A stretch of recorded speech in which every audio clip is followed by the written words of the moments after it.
I get up, time is barely on our side. I don't wanna waste what's left. The storms we chase are leading us, and love is all we'll ever trust. Yeah, no, I don't wanna waste what's left. And on we'll go, through the wastelands, through the highways, till my shadow turns to sun rays. And on. Warahmatullahi wabarakatuh. Waalaikumsalam warahmatullahi Dan selamat pagi anak-anak. Pagi Bu. Oke, Ibu absen dulu ya. Ada yang tidak hadir? Hadir semua Bu. Oke. Kopi hadir. Hijrah Hadir Bu. oke, jadi hadir semua ya. Ya. Oke, sebelum kita mulai pembelajaran hari ini, lebih baiknya kita berdoa dulu agar diberi kelancaran. Ibu pimpin doanya ya. Setelah kita berdoa menurut agama dan keyakinan kita masing-masing, berdoa dimulai.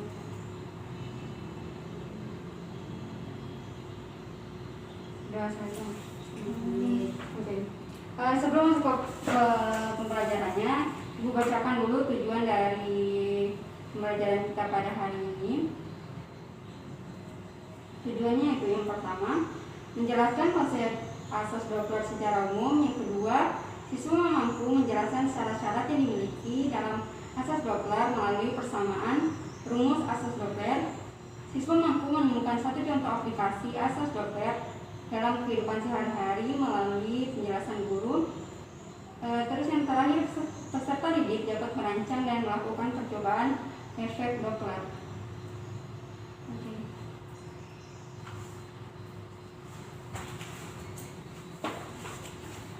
Oke, hari ini kita akan belajar tentang efek Doppler. Efek Doppler. Nah, pasti kalian di sini sudah sering mendengar suara klakson motor atau suara klakson mobil. Jadi ibu mau tanya dulu, bagaimana suara klakson motor atau mobil itu jika ia berada dekat dengan kita, dan bagaimana suara klakson motor atau mobil itu jika dia berada jauh dari kita. Ada yang tahu? Suaranya keras Bu. Ya, suaranya keras itu kalau apa? Dekat atau jauh? Kalau dekat. Oke, berarti kalau dia jauh? Suaranya tidak terlalu keras. Oke, ya. Ya, yang kalian bilang itu betul. Jadi jika suara klakson atau mobil itu dekat sama kita, maka yang kita dengar itu frekuensinya itu akan besar. Dan jika suara klakson motor atau mobil itu jauh, suara yang kita dengar itu akan semakin kecil. Jadi itu berhubungan dengan efek Doppler. Oke. Efek Doppler itu adalah gejala berubahnya frekuensi bunyi yang didengar oleh pendengar dari sumber aslinya jika ada gerakan relatif antara sumber bunyi dan si pendengar ini. Nah, pengertian seperti ini mungkin masih sama-sama bagi kalian, jadi gua akan mengilustrasikannya agar kalian lebih paham lagi.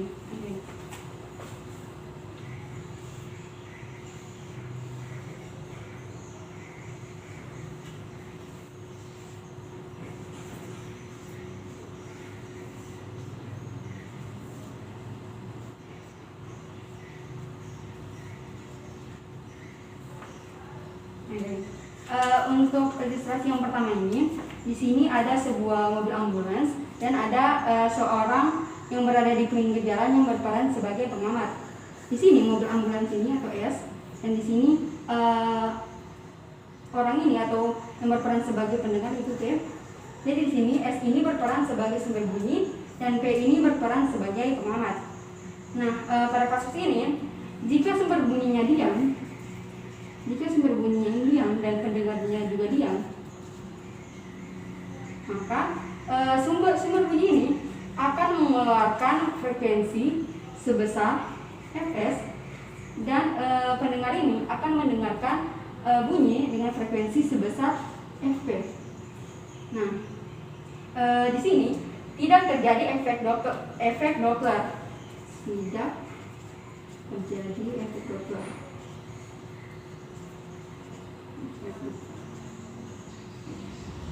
Artinya apa? Artinya bahwa frekuensi yang didengar oleh pendengar ini, dia itu sama dengan frekuensi dari sumber bunyinya.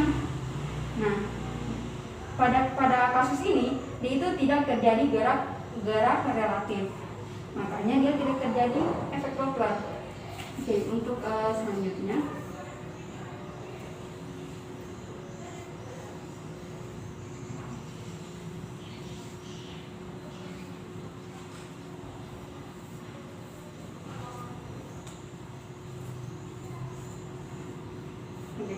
di sini untuk kasus kedua sama juga seperti tadi, ada ambulan dan seorang pengamat yang berperan sebagai pendengar. Untuk kasus ini, misalnya ini sumber bunyinya ini dia itu bergerak, mendekati si pendengar dengan kecepatan sebesar fs. Jadi sumber bunyi ini bergerak mendekati si pendengar ini dengan kecepatan fs. Artinya apa? Artinya bahwa di sini terjadi gerakan relatif mendekat karena dia mendekati si pendengar. Jadi ada gerakan relatif mendekat. Karena adanya gerakan relatif mendekat, maka akan terjadi juga yang namanya efek Doppler. Nah, dengan ketentuan bahwa frekuensi yang didengar oleh pendengar ini yaitu lebih besar dari frekuensi sumber bunyi. Frekuensi yang didengar oleh pendengar ini yaitu akan lebih besar dari frekuensi sumber bunyi. Selanjutnya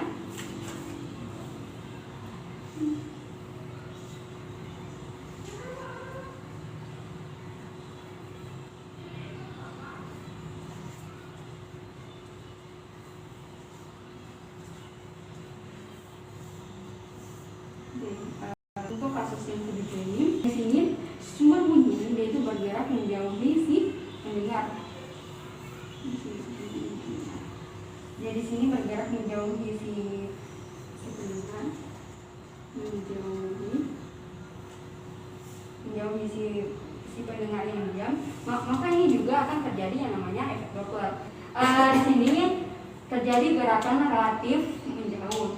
Nah, karena adanya gerakan relatif, maka dia itu terjadi yang namanya efek Doppler dengan ketentuan bahwa frekuensi yang didengar oleh pendengar ini akan lebih kecil dari frekuensi sumber bunyinya. Oke. Jadi sini bisa kita simpulkan bahwa akan terjadi efek Doppler jika ada gerakan relatif antara pendengar dan sumber bunyi. Jika tidak ada gerakan relatif antara si pendengar dan sumber bunyi, maka tidak terjadinya efek Doppler dan frekuensi pendengar itu akan sama dengan frekuensi sumber bunyi.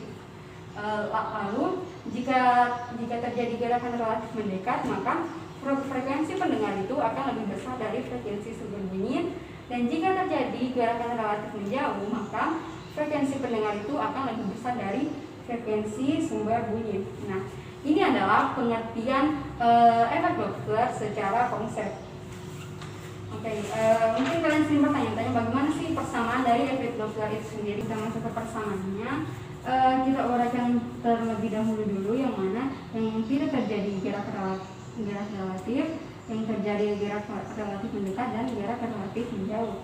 Nah, kita ketahui bahwa tadi yaitu jika tidak terjadi gerak relatif, maka Fs-nya ini akan sama dengan frekuensi sumber itu akan sama dengan frekuensi si pendengar. Nah, ini pada kasus seperti apa? Yaitu yang pertama kasusnya itu jika ini P dan S, ini P ini pendengar dan ini sumber. Jadi yaitu kasus yang pertama itu jika pendengarnya diam dan sumbernya juga diam. Nah, untuk kasus yang kedua,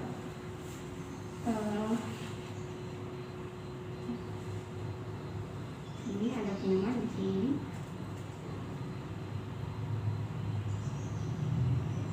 Di sini pendengar mendekati sumber bunyi dan sumber bunyi ini dia itu menjauhi si pendengar. dengan kecepatan VP-nya ini sama dengan PS. Nah, untuk yang ketiga,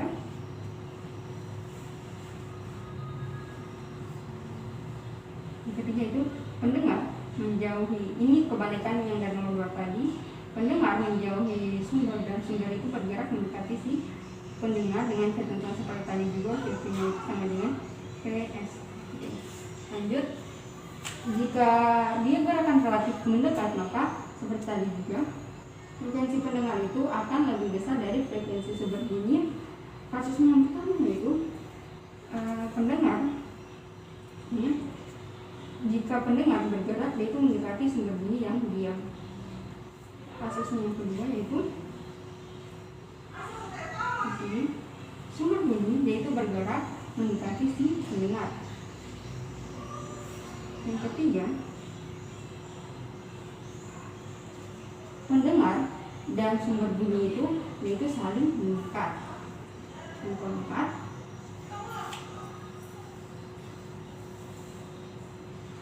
pendengar bergerak mendekati sumber bunyi dan sumber bunyi ini yaitu bergerak menjauhi si pendengar dengan kecepatan pendengar yaitu lebih besar dari kecepatan sumber bunyi.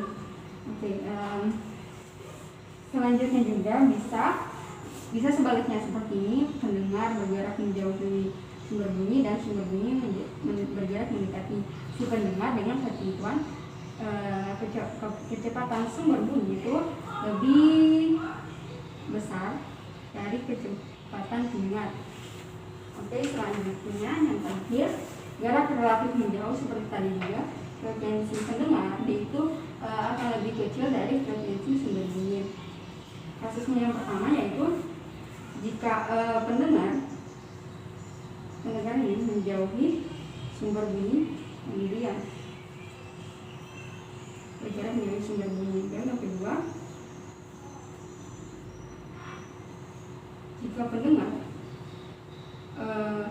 sumber bunyi.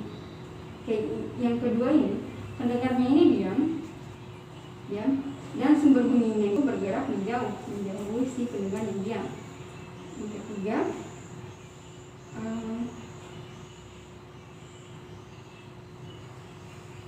pendengar dan sumber bunyinya ini saling menjauh. Yang keempat, jika pendengar bergerak mendekati sumber bunyi, lalu sumber bunyinya ini malah bergerak menjauhi si pendengar dengan kecepatan PS lebih besar daripada VP. Yang terakhir yaitu jika pendengar bergerak menjauhi sumber bunyi, pendengar bergerak menjauhi sumber bunyi dan sumber bunyi menjauhi si pendengar dengan ketentuan bahwa kecepatan pendengar itu lebih besar dari kecepatan sumber bunyi. Lebih kecil. Jadi jika pendengarnya bergerak menjauhi sumber bunyi dan sumber bunyinya bergerak mendekati si pendengar, maka kecepatan pendengar itu harus lebih kecil dari kecepatan sumber bunyi. Selanjutnya kita masuk pada persamaan matematisnya. Oke, jadi kita akan belajar tentang bagaimana persamaan untuk menghitung efek Doppler itu sendiri. Berapa frekuensi yang didengar oleh pendengar berdasarkan frekuensi aslinya dan berdasarkan dari jarak relatifnya. Nah, itu dinyatakan dalam persamaan. S sama dengan Nah, di sini ada plus dan minus, ini dia plus dan minus. Nah, di mana di sini VP ini merupakan frekuensi pendengar, VS ini merupakan frekuensi sumber bunyi, V di sini yaitu cepat rambat bunyi di udara, dan kalau VP di sini kecepatan pendengar, VS di sini sebagai kecepatan sumber. Nah, kenapa di sini ada plus dan minus? Untuk lebih mudah kita pahami, kita misalkan begini. Jika P-nya bergerak mendekati sumber bunyi, maka VP-nya itu akan plus. Jika V-nya bergerak menjauhi sumber bunyi, maka VP-nya itu akan minus. Jika sumber bunyi bergerak mendekati pendengar, maka VS-nya itu negatif. Jika sumber bunyi bergerak menjauhi si pendengar, maka VS-nya itu akan positif. Oke, kita masuk ke contoh soal. Selanjutnya kita masuk pada contoh soal yang pertama, yaitu seseorang mengendarai sepeda motor dengan kecepatan 36 km/jam mendekati mobil yang sedang membunyikan klakson dengan frekuensi 690 Hz. Jika mobil bergerak searah dengan sepeda motor dengan kelajuan 18 km/jam, hitunglah frekuensi klakson yang didengar oleh pendengar. Kita ketahui pertama yaitu kecepatan dari si pengendara motor. Jadi pengendara motor sini yaitu dia berperan sebagai pendengar. Jadi VP-nya sama dengan 36 km/jam. Dan di sini kita harus rubah ke meter per sekon. Berapa? 10 meter per sekon. Oke. Selanjutnya, jika mobil bergerak searah dengan sepeda motor dengan kelajuan 18 km/jam, jadi VS-nya sama dengan 18 km/jam. Ini kita ubah juga ke meter per sekon. Berapa? 5 meter per sekon. Di sini yang ditanyakan, ini diketahui ya. Yang ditanyakan frekuensi klakson yang didengar oleh pendengar atau VP-nya. Sebelumnya itu kita ketahui bahwa cepat lambat bunyi di udara atau V itu sudah ketetapan ya, 340 meter sekon yang satu. Ini sudah ketetapan. Oke, kita pakai rumus yang tadi itu. Ini saja. VP per VS sama dengan VP per VS. Nah, di sini kan kita belum tahu dia pakai plus atau pakai minus. Nah, kita lihat dulu pada soalnya. Seorang mengendarai sepeda motor dengan kecepatan 36 km/jam, jadi pendengar T mendekati mobil yang sedang membunyikan klakson, berarti dia itu bergerak mendekat. Jadi kalau seperti tadi itu, jika pendengarnya bergerak mendekati sumber, maka VP-nya itu akan positif. Terus jika mobil bergerak searah dengan sepeda motor dengan kelajuan 18 km/jam, nah ini searah. Jika sumber bunyi berarti dia itu searah, berarti dia bergerak menjauhi si sumber bunyi. Jika sumber bunyi menjauhi si pendengar, maka VS-nya juga sama dengan positif. Oke. Nah, di sini kita masih tahu saja VP per VS-nya tadi kita ketahui 90 Hz. Jadi VS-nya itu sama dengan 690 Hz. Jadi VS-nya di sini 690 sama dengan V-nya 340 ditambah dengan VP-nya 10 per 340 ditambah dengan ini VP per 690 sama dengan 350, V-nya 340 ditambah dengan VP-nya 10, lalu V-nya 340 sama dengan tadi, VS-nya yaitu 5. Jadi di sini VP-nya sama dengan VP per 690 sama dengan 300, jadi 350 per 345. Nah, di sini 690 dan 350 ini habis, 690 bahagia 345 yaitu 2. Jadi VP-nya sama dengan 2 dikali dengan 350. VP-nya sama dengan 200 Hz. Frekuensi klakson yang didengar oleh pendengarnya itu yaitu 700 Hz. Oke, lanjut untuk soal yang kedua. Seorang penerbang yang pasal terbangnya menuju ke Menara Bandara mendengar sirene bandara dengan frekuensi 2000 Hz. Jadi frekuensi yang didengar oleh pendengar atau VP sama dengan 2000 Hz. Jika sirene memancarkan bunyi dengan frekuensi 1300 Hz. Jadi sini PS-nya itu 1300 Hz.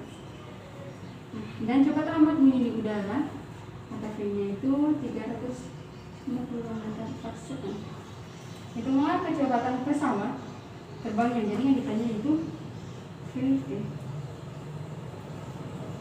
Nah,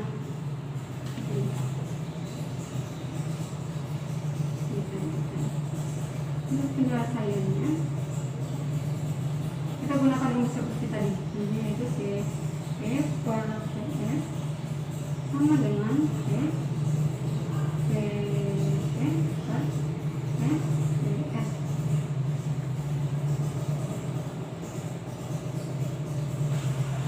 Dan di sini juga kan sama seperti soalnya sebelumnya, pendengar ini kan bergerak mendekati si sumber, jadi VP-nya sini positif. Kalau yang di sini itu dia diam.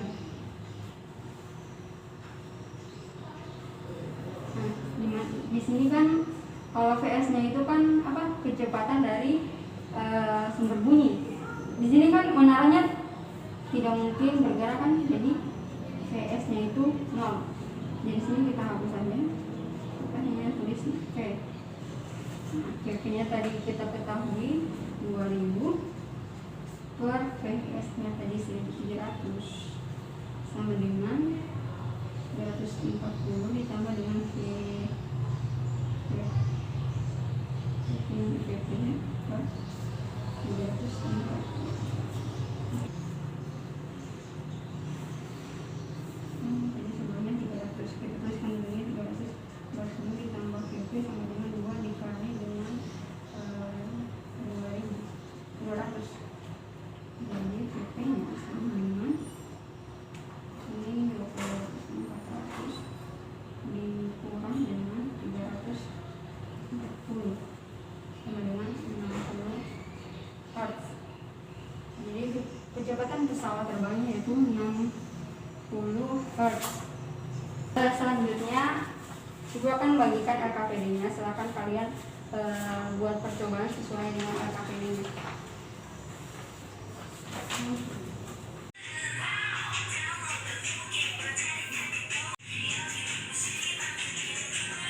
Selanjutnya kalian coba simpulkan apa yang kalian dapati dari pengamatan tadi.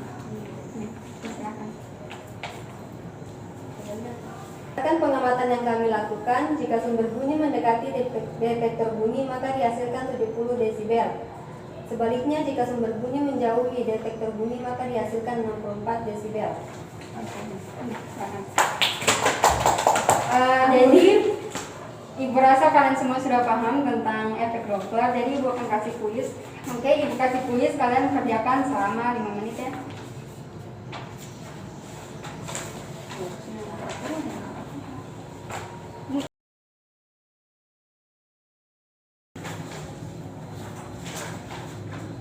Jadi nanti Ibu akan periksa ini namanya, karena waktu pembelajaran hari ini sudah habis. Berhubung waktu pembelajaran kita pada hari ini telah berakhir, maka Ibu akhiri juga. Wassalamualaikum warahmatullahi wabarakatuh. Waalaikumsalam warahmatullahi wabarakatuh.